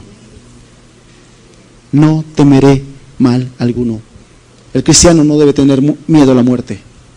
El cristiano se debe gloriar y gozar en el momento más difícil, porque la muerte solamente es el paso que nos separa de la vida eterna y de estar con nuestro Padre y con nuestro Señor. A veces todavía nosotros los cristianos que estamos aquí tenemos muchos temores, tenemos muchas dudas, tenemos muchas inseguridades, y por eso todavía no clamamos como dice el Espíritu que clamemos. Amén, ven Señor Jesús. Pero eso es lo que dice el Espíritu que debemos decir. Eso es lo que dice el Espíritu que la iglesia debe clamar. Ven Señor Jesús. Pero algunos cristianos dicen, bueno, sí, pues bueno, ahí como quieras, pero si quieres darme un chancecito más, El otra vez platicaba con un cristiano y me decía, hermanos, que yo no puedo decir eso porque mis hijos aún no son convertidos. ¿Ustedes qué creen? Si el Señor tiene ya sus planes hechos, el Señor los va a llevar con Él. Porque Él ya sabe lo que va a suceder. Él ya sabe lo que va a suceder. Ven, Señor Jesús. Nosotros de la misma manera debemos vivir encomendando nuestro espíritu, nuestra alma y nuestro cuerpo a Él, porque Él es nuestro Señor. Amén. Rápidamente concluyo, enumero. Primer frase: Padre, perdónalos porque no saben lo que hacen. Esto quiere decir el poder y el deber de perdonar. Punto número 2: de cierto te digo, hoy estarás conmigo en el paraíso. ¿Qué nos enseña? El deber de arrepentirnos y creer, y la certeza de la vida eterna. Punto número 3: mujer, mira a tu hijo, o tú, Juan, discípulo, mira a tu madre. El deber de amar a nuestros padres e hijos. Dios mío, ¿por qué me has abandonado? Temor al pecado, pero también aprender a aferrarnos a Dios. Frase 5: tengo sed. El deber de amar, conocer y obedecer las Escrituras. Frase 6: consumado es. El deber de esforzarnos hasta conseguir nuestra meta. Última frase: Padre, en tus manos encomiendo mi espíritu. Nos enseña a confiar en el Padre Celestial en toda circunstancia. Vamos a cerrar nuestros ojos.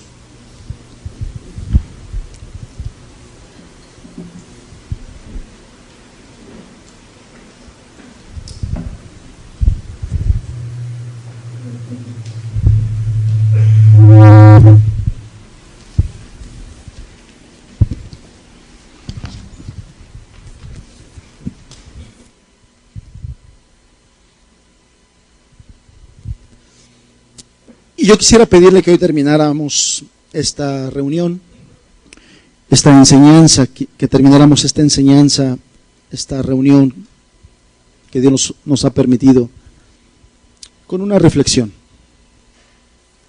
Aún en el último momento y en el momento más difícil de su vida, el Hijo de Dios nos dejó enseñanza. El Hijo de Dios nos dejó instrucciones. El Hijo de Dios nos enseña y nos da ejemplo. Podemos aprender de Él. Podemos depender de Él. Yo no sé en cuál de los puntos te viste identificado, en cuál el Señor te habló. Puede ser en uno, en dos, puede ser en todos. Casi estoy seguro que no hay aquí quien pueda decir en ninguno, hermano.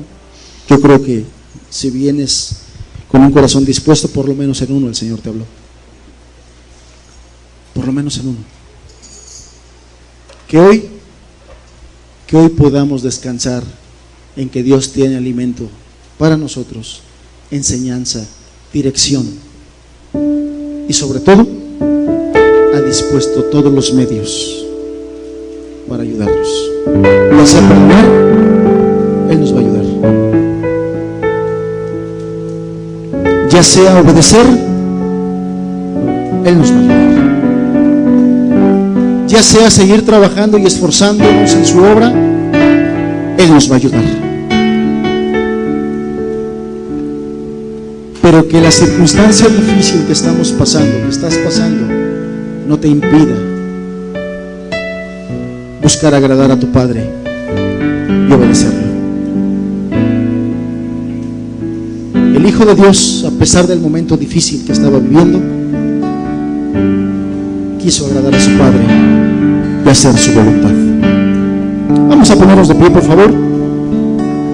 Vamos a dejar que el Espíritu Santo de Dios hable a nuestro corazón a través de su palabra, como lo está haciendo, pero también a través de este canto.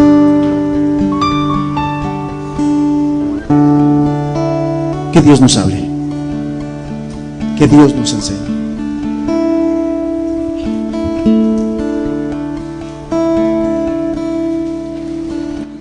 De los santos, la visión es gloriosa.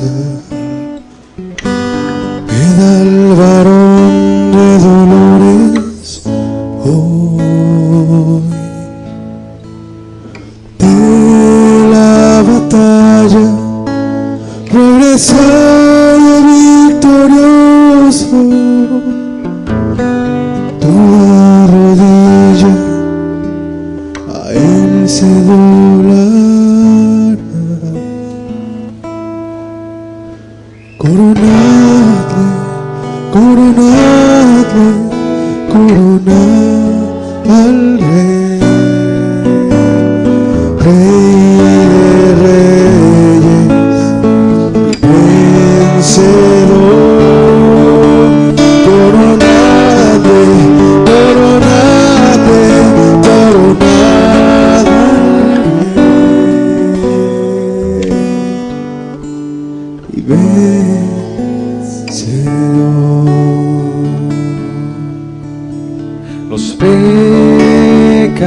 dolores, escarneciéndole, le coronaron burlándose de él.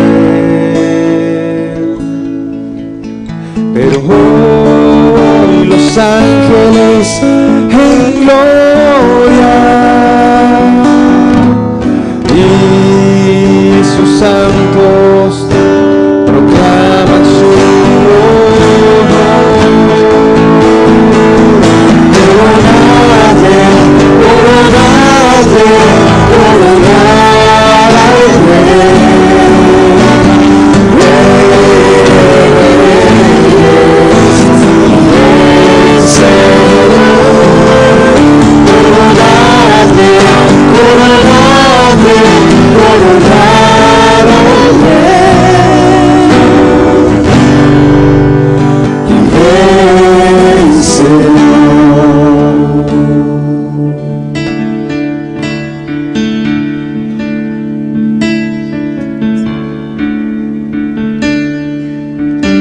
Escucha el estallido de la exclamación. Escucha la voz fuerte de su triunfo. Jesús toma el puesto más alto. Oh, qué gozo, la misión produce en mí.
Coronadme, coronadme, coronadme.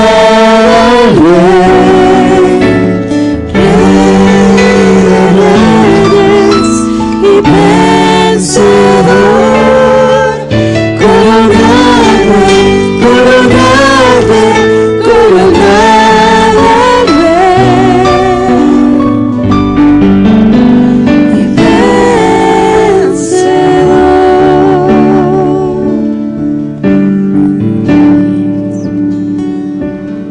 Bendito Espíritu, revela a Cristo cada vez más en nuestro corazón. Como ese Rey victorioso en el cual podemos aferrarnos y confiar. Como ese Maestro que cada vez nos enseña más y más. Como aquel que ha enviado al ayudador, al consolador, al paracleto, para estar con nosotros cada día y ayudarnos a darte gloria, a glorificarte, a honrarte, Señor, a obedecer, a cumplir tu voluntad y el propósito por el cual tú nos salvaste, Señor. Revélanos más a Cristo, Señor. Revélanos más a Cristo. Si en el momento más oscuro, cuánto nos han bendecido sus palabras, cuánto más hoy que está en el lugar de más poder y de más gloria y de mayor autoridad, cuánto más hoy, Señor. Pero ayúdanos a ser sensibles. Sensibiliza nuestro corazón. Sensibiliza nuestro espíritu, Señor. Bendícenos de esa manera, porque de esa manera cumpliremos el objetivo. Deseamos dar gloria a tu nombre, Señor. Deseamos glorificarte, honrarte. Ayúdanos, Señor.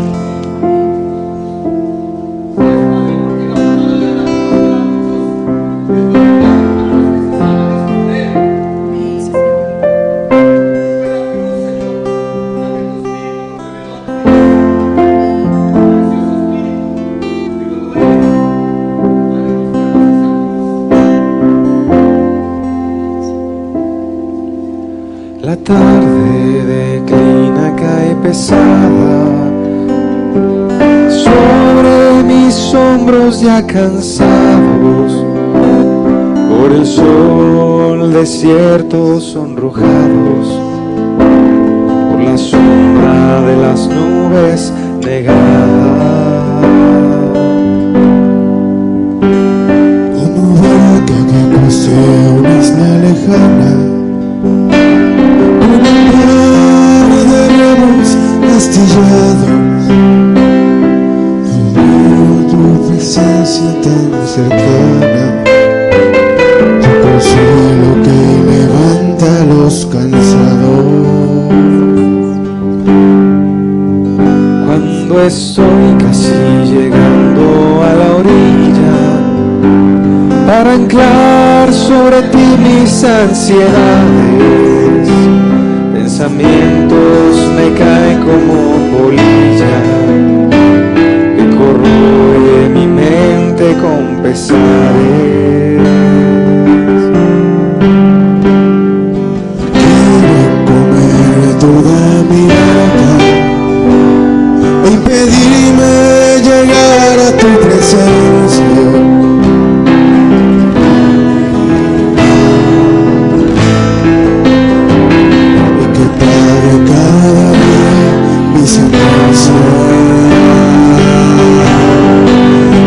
Cuando el agua llena el espacio, queda forma la madera enmohecida.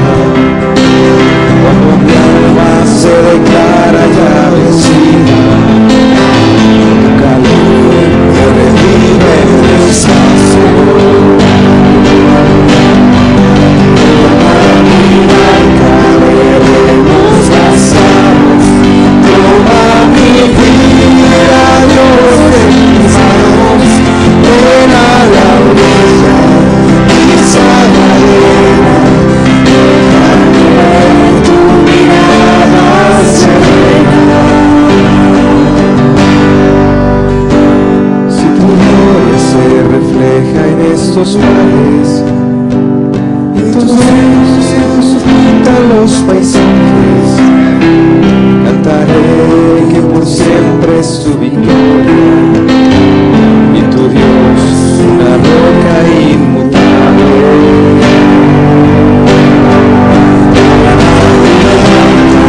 Veremos las aguas, toma mi vida, Dios de tus manos, ven a la orilla, pisa la arena, déjame ver tu mirada. Hacemos de mis rostros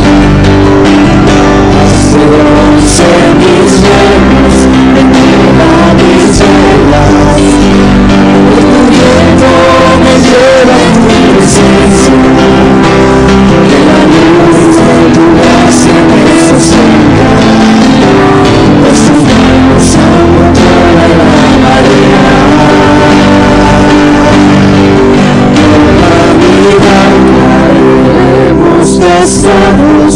Toma mi vida, Dios, en tus manos. Ven a la orilla, pisa la arena. Déjame ver tu mirada serena. Toma mi barca de remos gastados. Toma mi vida, Dios, en tus manos. Ven a la orilla, pisa la arena. Déjame ver tu mirada serena. Déjame ver tu mirada serena.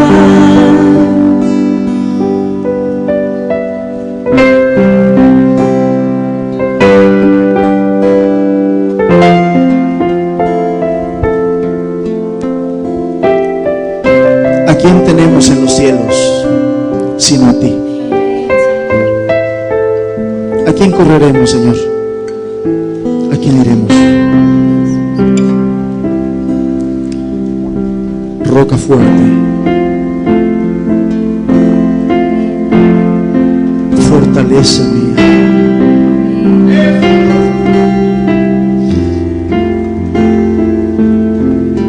Bendito nombre, Señor. Bendito tu nombre. Bendito tu nombre, Señor. Bendito el nombre de Jesús. Bendito el nombre de Jesús. Bendito el nombre de Jesús. Gracias, Señor. Gracias.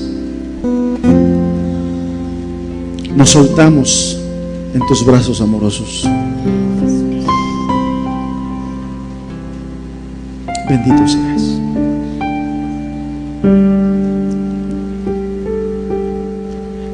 Amén, Señor.